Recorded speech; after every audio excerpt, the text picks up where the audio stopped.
途中名古屋、新横浜、品川に停まります。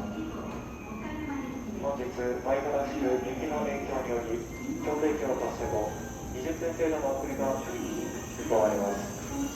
ご利用のお客様には大変ご迷惑をおかけいたします。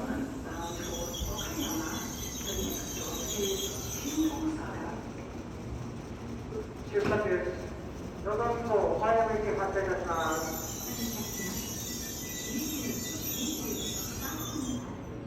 おいでありましたお客様、黄色のテーブルを受けながらお入りください。黄色のテーブルを受けながらお入りください。のぞみ号前山駅発車いたします。東京行きです。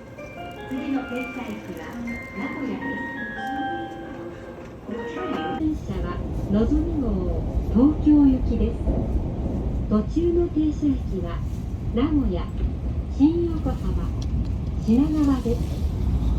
続いて車内のご案内をいたします。自由席は1号車、2号車、3号車です。この電車は全席禁煙となっております。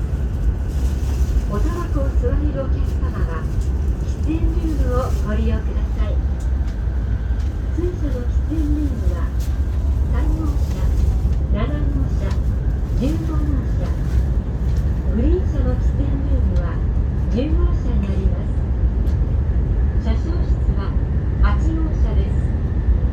携帯電話はマナーモードに切り替えるなど、周りのお客様のご迷惑とならないようにご協力をお願いいたします。